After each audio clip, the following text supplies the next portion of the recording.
व अस्हाबिस सालिहीन वल्लअनतु दाइमतु अला अअदाइहिम मिनल आन इला क़ियाम यौमिद्दीन। अम्मा बअदु क़ाल अल्लाहु तबारक व तआला फ़ी महकमि किताबिहिल मजीद। अऊज़ु बिल्लाहि मिनश शैतानिर रजीम। बिस्मिल्लाहिर रहमानिर रहीम। अल-यौमा अकमलतु लकुम दीनकुम व अतममतु अलैकुम निअमती व रज़ीतु लकुमुल इस्लाम दीना। सदक़ल्लाहुल अलीयुल अज़ीम। सामीन जुमा, खल्लाक़े दो आलम हज़रत हक़ खुदावंद मुतआल वहदहू ला शरीक की बारगाह अक़दस में दुरूद व सलाम, उसके बाद आपके भेजे हुए पसंदीदा तरीन नबी, महबूब इलाह, शाफ़िए महशर, साहिब लिवाइल हम्द, ताजदार कौनैन हज़रत मोहम्मद मुस्तफ़ा सल्लल्लाहु अलैहि वालैहि वसल्लम की बारगाह अक़दस में दुरूद व सलाम हदियतन अक़ीदतन निछावर करने के बाद आपके इल्म के वारिस अइम्मा अथार, आपके अस्हाबे सालिहीन, बिलखुसूस हज़रत इमाम हुसैन, आपके बावफ़ा अस्हाब के ऊपर दुरूद व सलाम हदियतन अक़ीदतन निछावर करने के बाद अपना इखलाक़ी और शरई फ़रीज़ा समझते हुए बिलउमूम तमाम औलियाए कराम और बिलखुसूस सिलसिलतुज़ ज़हब में तशरीफ़ लाए हुए बुज़ुर्गान दीन, जनाब मारूफ़ करख़ी से लेकर मुहतरम मुकर्रम मौजूदा पीर हाज़िर की खिदमत अक़दस में सलाम अर्ज़ करने के बाद आपके सामने सरनामा कलाम में जो आया मुबारका तिलावत की, वो ईद गदीर के दिन भी तिलावत की थी, लेकिन वक्त की कमी की वजह से चंद मतालिब बयान नहीं हो सके थे और इरादा किया था कि इंशाअल्लाह बाद में जब मौका मिलेगा तो इस मौजू को अपनी इल्मी इस्तेदाद की रोशनी में आप लोगों की समाअतों तक पहुंचाने की कोशिश करूंगा। आया मुबारका आप सबके सामने कुरान पाक की मशहूर आयतों में से एक आयत है कि जिसमें अल्लाह रब्बुल इज़्ज़त इरशाद फरमाता है, आज के दिन मैंने तुम्हारे लिए दीन को मुकम्मल किया और इस्लाम के दीन होने पर मैं राजी हुआ। सवाल यह पैदा होता है सामीन, आया बुजुर्गान दीन ने मजहब सोफिया इमामिया नूरबख्शिया में सिलसिलतुज़ ज़हब में जो बुजुर्गान दीन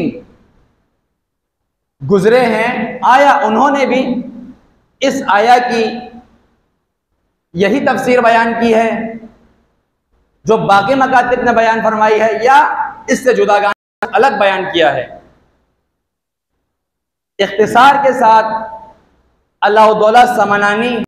अपनी किताब मुसन्नफ़ात फ़ारसी में जो आपने अपने एक मुरीद के जवाब में लिखी, गदीर के इस मसले को बयान फरमाते हैं। मौज़ूए सुखन गदीर के बारे में गुफ्तगू करना नहीं है। आप सब जानते हैं उस दिन भी मैंने विलायत के मौजू के ऊपर बहस करने की कोशिश की थी। आज सिर्फ आप लोगों की समातों तक इस बात को पहुंचाने के लिए कि ये मौजू इसी तरह जिस तरह बाकी मुफस्सिरीन ने बयान किया, हमारे सिलसिले के बुजुर्गान ने भी बयान किया, बल्कि इससे बढ़कर बयान किया। अलाउद्दौला फरमाते हैं अपनी किताब के अंदर कि वक़द नस्सा फी हक़्क़ि अलीयिन फी गदीर खुम्मिन फी मलाइ मिनल मुहाजिरीन वल अंसार, ये मुबारका नस रखती है। उलमाए कराम जानते हैं यहाँ पर फरमाया वक़द नस्सा, वक़द ज़हरा नहीं कहा, बल्कि फरमाया वक़द नस्सा, यानी इस आयत के शान नुज़ूल में किसी किस्म का मुबाहिसा तकरार बाकी नहीं रहता। यानी ये बात, ये आयत अपने मफहूम के अंदर बिल्कुल वाज़ेह अलामत, वाज़ेह तौर पर बयान है। इसीलिए फरमाया वक़द नस्सा, कुरान ने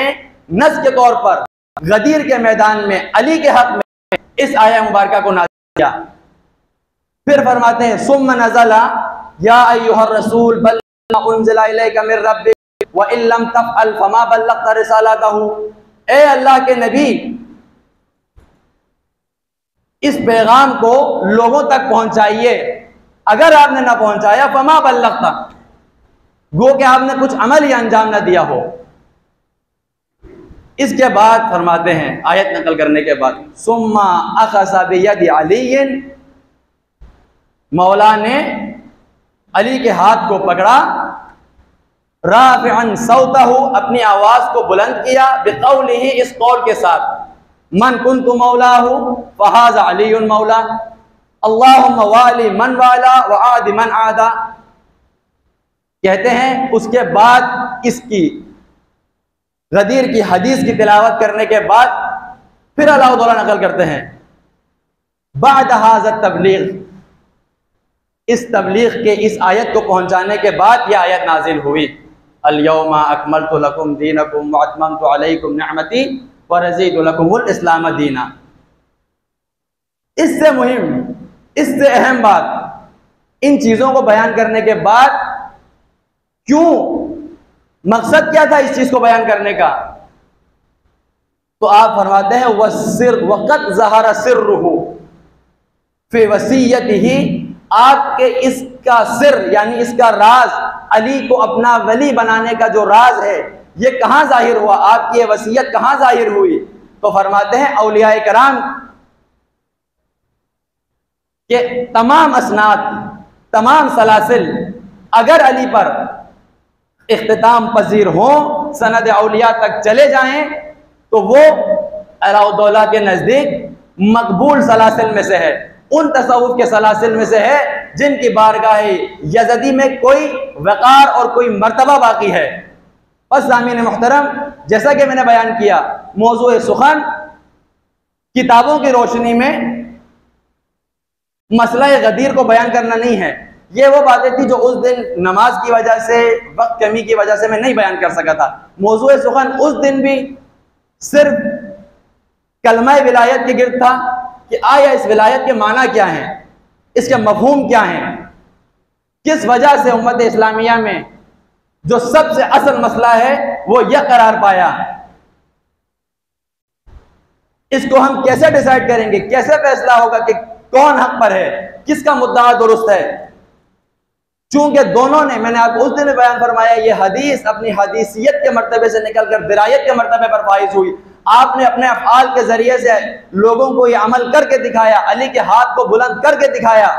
ताकि लोग इसको सिर्फ एतकाद से निकाल कर अमल की दुनिया में भी लेकर आए और अली की विलायत के ऊपर अमलन व एतकादन अमल करें। उस दिन बयान किया, एक वजह चंद वजूहात में से इस कलमे के रूट वर्ड में यानी मादे में इख्तलाफ है। चंद लुग़वियों ने विलायत लिखा, चंद ने वलायत लिखा। दोनों सूरतों में माना में बहुत फर्क आता है। सिर्फ और सिर्फ पिछली तकरीर से आपको मुर्तबित करने के लिए 2 मिनट 2 दकीके उस तकरीर की कुछ बातें आपके सामने बयान कर आगे जाऊंगा, ताकि आपके दिमाग में वो बातें जो फौत हो चुकी हैं या आप भूल चुके हैं उनको एक दफा दोबारा रिवाइज किया जाए। दोनों सूरतों में विलायत की सूरत में माना सामीन मोहतरम दोस्ती का है, जो हमारे बरादरान अहले सुन्नत लेते हैं कि इस कलमे विलायत में विलायत है ज़ेर के साथ है और दोस्ती और के माना में, मदद करने के माना में है। जबकि हमारा मौक़िफ़, कुरान का मौक़िफ़, सरासिल सूफिया में बिलखुसूस हमारे सिलसिले का मौक़िफ़, यहाँ पर कोई दोस्ती और विलायत की बात नहीं, बल्कि यहाँ पर वलायत की गुफ्तगू है, यानी सरपरस्ती की गुफ्तगू है। खुदा ने इस आये मुबारका के ज़रिए अली अलैहिस्सलातु वस्सलाम को हमारा सरपरस्त और हमारा मौला बनाया है। वो मनसब, वो मर्तबा इनायत किया है जो आपने अली अलैहिस्सलाम को इनायत फरमाया है, जो रसूलुल्लाह सल्लल्लाहु अलैहि वसल्लम का था। इसलिए, लेकिन मैंने उस दिन भी बयान किया, आप या विलायत का माना करें या वलायत का माना करें, इन दोनों का नतीजा अगर बहस बराए बहस ना हो, मसले को हल करने की नीयत से हम बैठे तो एक ही है। चूंकि अगर आप किसी से दोस्ती करेंगे, किसी से मोहब्बत करेंगे, तो नतीजतन आप उसके तमाम अफ़आल में, हरकात में, सकनात में उसकी पैरवी इख्तियार करेंगे। और आसान अल्फाज में बयान करूं तो आशिक और माशूक के बीच का जो बुनियादी रिश्ता है, जो बुनियादी उल्का है, जो बुनियादी अलाका है, इन दोनों के बीच में जो चीज़ बरकरार है वो सिर्फ और सिर्फ इत्तिबा के ऊपर है, चाहे वो ज़ाहिर इश्क हो या बातिनी इश्क हो। आशिक चाहता है कि माशूक की तमाम मर्जियों में खुद को रंग दे। तो अगर आप इस विलायत से दोस्ती का तर्जुमा, मोहब्बत का तर्जुमा करें, तब भी मफहूमन वलायत ही साबित होगी। मगर सामीन मोहतरम, मैंने उस दिन भी जो बस अधूरी रह गई थी वो इस जाविये के अंदर थी कि जैसा कि मेरे सामने अच्छे खासे पढ़े लिखे लोगों का मजमा है, आप लोगों ने इस बात को यूनिवर्सिटीज़ में भी पढ़ा होगा, स्कूल्स में भी पढ़ा है कि जब भी हमारे सामने कोई मौजू, कोई सब्जेक्ट आता है तो उसके ऊपर 3 तरीके से सवाल किया जाता है, क्या, क्यों, कैसे, व्हाट, व्हेन से, कि कैसे, क्या विलायत वजूद रखती है, कैसे वजूद रखती है, क्यों वजूद रखती है। किसी भी मौजू के लिए, किसी भी सब्जेक्ट के लिए 3 बुनियादी सवाल उसके गिर्द किए जा सकते हैं। इसी ज़ेल में मैंने तकरीर में बयान किया कि इस विलायत को समझने के लिए हमें सबसे पहले इसकी लुगत में जानने के बाद जो दूसरा बुनियादी कदम, दूसरी बुनियादी सीढ़ी इस मफहूम के गिर्द हमें तय करनी है, वो इस्तिलाहन यानी उलमा की ज़बान में इसे किस माना में इस्तेमाल किया जाता है। उलमा कराम जानते हैं इस मौजू की तहकीक का मौजू इल्म कलाम है। इल्म कलाम वो इल्म है जिस इल्म की यह जिम्मेदारी है कि वो मुसलमानों को ये बताए कि विलायत क्या होती है, इमामत क्या होती है, नबूवत क्या होती है, तौहीद क्या होती है, इन पर हमने कैसे एतकाद रखना है। जैसे कि फ़िक़्ह हमें यह बताता है कि हम अमल कैसे करें, वुज़ू कैसे करें, नमाज पे कैसे पढ़ें,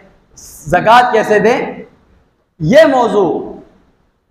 असलन इल्म कलाम की बहस की तरफ पलटता है। वहाँ पर जो विलायत के मौजू को बयान किया गया उसकी रोशनी में 2 मंतिकी बातें, इसलिए नहीं कि मैं अपनी तकरीर को कोई इस जाविये में बयान करना चाहता हूँ कि मंतिक से गुफ्तगू करके, फ़लसफ़े से गुफ्तगू कर आपके सामने कोई वक़ार पाना चाहूँ, इसलिए कि मौजू सुखन की ज़रूरत है ताकि आप लोग इस मफ़हूम को अपने अंदर समझ सकें, इस माना को समझ सकें कि ये विलायत एक कैसा मफ़हूम है। तो सामीन मोहतरम, आप लोगों की समातों को आसान अल्फाज में बयान करते हुए ये एक कुल्ली मुशक्किक के तौर पर यह कलमा इस्तेमाल होता है, न कि मुतवाती। मतलब क्या है इस बात का, यानी इसका मफ़हूम विलायत का कलमा एक सर्कल की तरह, एक दायरे की तरह नहीं है। इसका क्या मतलब, यानी दायरा या रेक्टेंगल, सर्कल जो भी है, ये जितना बड़ा हो या जितना छोटा हो जाए, इसके डायमीटर, इसके सरकमफेरेंस जितना भी बड़ा खुला हो जाए, खुद दायरे की हैसियत दायरा ही रहती है। दायरा बड़ा होने से दायरा तर या छोटा होने से छोटा दायरा नहीं बन जाता है, बल्कि दायरा अपनी माहियत में दायरा ही रहता है। विलायत एक ऐसा मफ़हूम नहीं है, बल्कि एक ऐसा मफ़हूम है सामीन गिरामी, तो ये मुशक्किक मफ़हूम है। इसका मतलब क्या है, यानी ये मोहब्बत की तरह का, नफरत की तरह का मफहूम है। यानी अपनी निस्बत के साथ इसके मयार, इसके मिलाक, इसके औजान बदल जाते हैं। हमें ये विलायत, जैसे कि मोहब्बत, सामीन करामी, अगर आप गौर करें तो नफ्स मोहब्बत, कलमा मोहब्बत हमें हर तरीके के लोगों के साथ अलग कैटेगरी में हमारे अंदर पैदा होता है। अपने बाप के लिए एक अलग नौइयत की मोहब्बत है, खुदा से अलग नौइयत की, अपने दीन से अलग नौइयत की, अपने मजहब से अलग नौइयत की, और ये तमाम मोहब्बतें कम और ज्यादती के साथ हमारे नफ्स में पाई जाती हैं। इसी तरह नफरत का मफहूम भी एक ऐसा मफहूम है जिसके अंदर कमी और ज्यादती वाक़या होती है। यानी काफिर से एक अलग तरीके की नफरत है, अपने एक मुसलमान भाई से जो रास्ते से हट चुका है उससे एक अलग तरीके की नफरत हमारे दिल में पैदा होती है। और इन नफरतों के वजन में भी, इनकी तादाद में भी, इसकी कैटेगरी में भी बहुत ज्यादा डिफरेंस, बहुत ज्यादा फासला है। इस बिना पर आप लोगों को बताना मकसूद है कि यह विलायत का मफहूम भी इन मफाहिम में से है। खुदा के साथ विलायत का रिश्ता, अंबिया के साथ विलायत का रिश्ता, कुरान के नज़दीक चूँकि इल्म कलाम की जिम्मेदारी सिर्फ अक्ली इस्तिदलाल कायम करना नहीं है, बल्कि इल्म कलाम कुरानी आयात की रोशनी में अपने मानने वालों को अक्ली तौर पर उस इस्तिदलाल को साबित करने के इल्म का नाम है। यानी वो बात जो अल्लाह रब्बुल इज़्ज़त कुरान के आयत मुबारका में बयान करेंगे उसे अक्ली तौर पर आयात की रोशनी में तफसीर करेगा और मुसलमानों को एक एतकाद की शक्ल में हुक्म की वजाहत करेगा। उलमाए कलाम ने, वो उलमाए कलाम जो तसव्वुफ की तरफ, इरफान की तरफ माइल हैं, उन्होंने इस बारे में, इस कलमे विलायत के बारे में जो दकीक गुफ्तगू की, मैं एक उसको खुलासा करके बयान करने की कोशिश करता हूँ। फरमाते हैं कि ये विलायत अगर हम कुरान की आयतों की रोशनी में मुताला करें तो अजीब नौइयत की चीज़ है। सूरह काफ आयत नंबर 14 में अल्लाह रब्बुल इज़्ज़त इरशाद फरमाते हैं, नहनु अक़रबु इलैहि मिन हब्लिल वरीद, किसी क़ैद के बगैर, यानी काफिर मुसलमान किसी क़ैद के बगैर फरमाया नहनु अक़रबु, मैं करीब हूँ इंसानों के उनकी शहरत से भी ज़्यादा। एक और मकाम पे बयान फरमाते हैं सूरह साफ़ात आयत नंबर 44, उलाइका युनादूना मिन मकानिन बईद, यानी कुफ़ार, वो लोग जो बेईमान हैं, वो क्या करते हैं, खुदा को दूर मकाम से पुकारते हैं, मकान बईद से खुदा को सदा देते हैं। जैसा कि हर मुसलमान बच्चे को यह बात मालूम है कि खुदा के लिए दूर और करीब कोई माना नहीं रखता, लेकिन आयत ने नकल किया युनादूना मिन मकानिन बईद, पुकारते हैं कहाँ से, दूर मकामों से। सामीन मुहतरम, इन आयात की रोशनी में एक और मकाम पे बयान फरमाते हैं वहुवा माकुम ऐनमा कुंतुम, खुदा तुम्हारे साथ है जहां तुम चाहो, जहां तुम हो वहां खुदा तुम्हारे साथ है। यानी जाहिरन इन आयतों में एक लिहाज का तज़ाद, कॉन्ट्रडिक्शन पाया जाता है कि एक दफा बोला तुम दूर से पुकारते हो, एक दफा बोल रहा जब तुम पुकारो मैं तुम्हारे साथ हूं। इसको समझने के लिए, इन आयात की तफसीर के मुताले के लिए हमें इस विलायत के मफहूम को समझने की ज़रूरत है, तब हम इनकी दुरुस्त मानों में तफसीर और तशरीह समझ सकेंगे। उसके बाद दूसरा मकाम तदबीक का मकाम है कि कौन वली है कौन वली नहीं है। अभी हमारी बहस इस मौजू की तरफ नहीं है, बल्कि असल विलायत, माहियत विलायत को समझना मकसूद है कि आया ये विलायत दो जानिब से है। उस दिन मैंने बयान किया लुग़वी एतबार से ये दो जानिबे चीज़ है, यानी मैं भी किसी चीज़ की तरफ माइल होऊंगा, वो भी मेरी तरफ माइल होगा, तो हमारे बीच में कुर्ब पैदा होगा। लेकिन मुतकल्लिमीन बयान फरमाते हैं ये माइल होना खुदा की निस्बत जब पलटता है तो वहाँ सिर्फ और सिर्फ खुदा का इरादा, जैसा कि कुरान मजीद सूरह यासीन में अल्लाह ने फरमाया, कुरान मजीद की एक आयत में अल्लाह रब्बुल इज़्ज़त ने फरमाया इन्नमा अमरुहु इज़ा अरादा शैअन फयक़ूलु कुन फयकुन, जब खुदा किसी चीज़ का इरादा करता है तो उसे और किसी चीज़ की एहतियाज नहीं है, किसी वजीर की, किसी मुशीर की, किसी कमेटी की ज़रूरत नहीं है। फयकुल कुन फयकुन, वो कुन कहता है फयकुन हो जाता है। मुफस्सिरीन के बकौल वो कुन के कलमे का भी मोहताज नहीं है, ये सिर्फ और सिर्फ हमारे तकरीब जहन, हमें जहन में समझ आने के लिए खुदा ने बयान किया कि कुन फयकुन, मैंने बोला और हो गया। तो ये विलायत का मफहूम लुग़वन तो एक ऐसा मफहूम है सामीन ग्रामी के आपस में दो लोगों के मिलाद या दो चीज़ों के आपस में करीब आने से जन्म ले, लेकिन कुरान की रोशनी में इनके बीच की जो इजाफत है वो एतबारी नौयत की नहीं है बल्कि इशराकी नौयत की है। यानी इस बात का मतलब क्या है? इस बात का मतलब यह है कि यहाँ पर खुदा से जो निस्बत हम तक फूटती है, खुदा जो चीज़ हमारे अंदर पैदा करेगा उस चीज़ का नाम,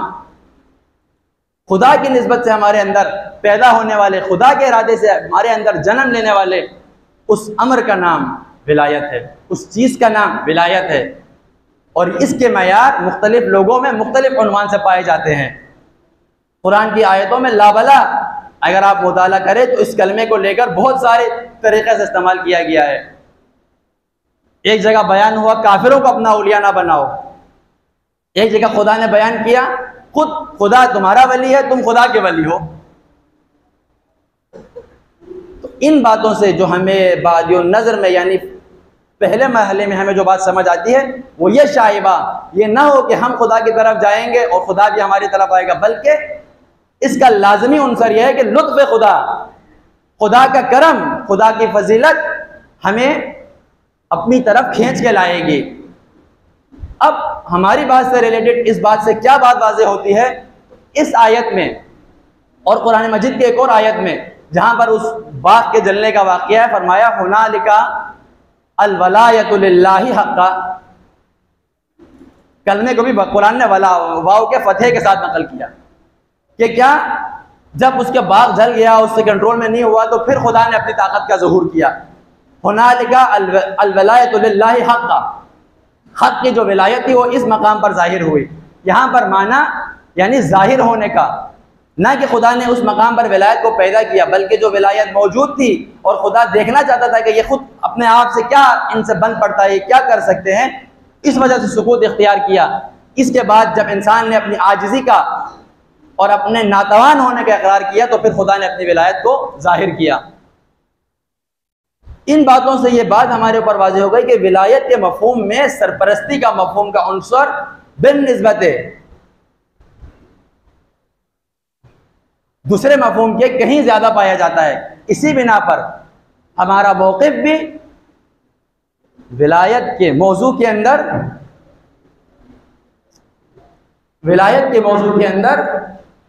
सरपरस्ती वाले मफ़हूम का है। और शाह सईद अलैहिर्रहमान ने इसी वजह से इतना बड़ा दावा जो शायद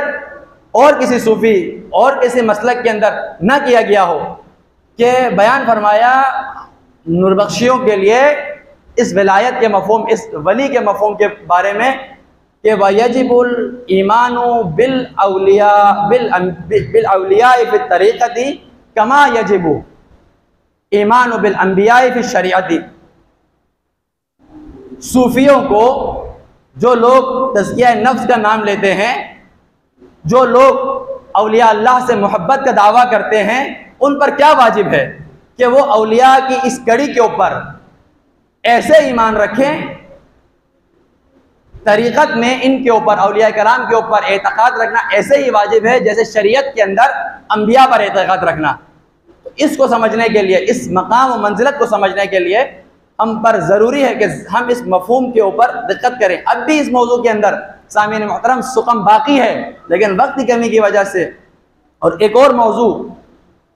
यहाँ पर बयान करना इंतहाई अहम समझता हूँ, इस वजह से इख्तिसार के साथ इस मौजू को यहीं पर इख्तिताम करता हूँ। और दूसरी बात जो फ़िक़हुल अहवत के उन्वान से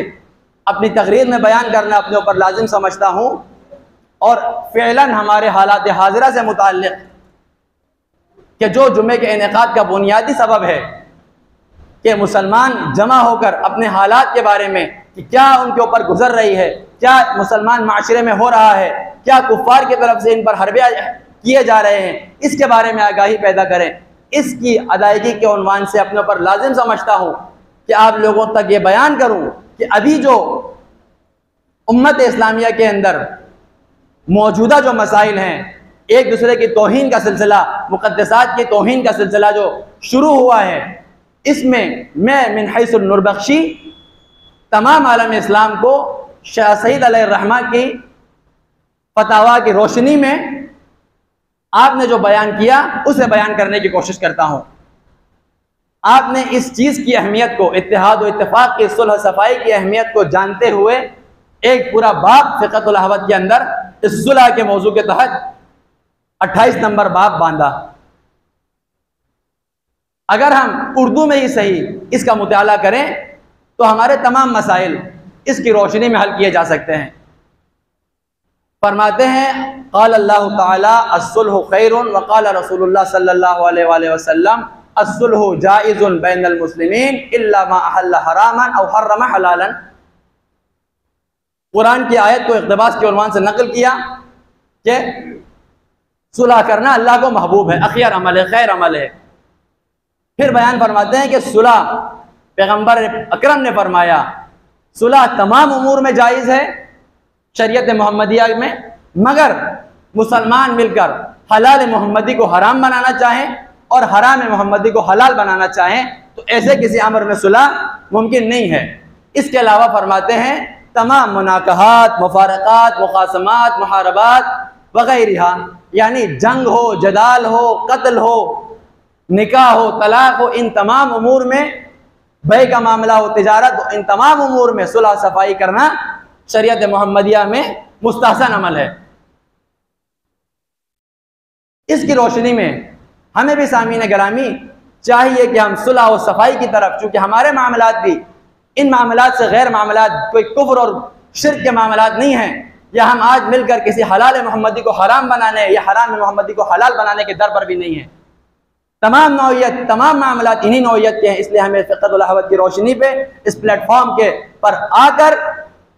आपस में इत्तेहाद व इत्तेफाक की सुलह को, माहौल को पैदा करने की ज़रूरत है। आगे बयान फरमाते हैं, जो मैं हुक्म के उन्वान से बयान करना चाहता हूँ, वहुवा ला यसबुतु मिन तरफ़िन वाहिदिन बल यनअक़िदु मिन तरफ़ैन व मता इनअक़दा लम यब्तुल।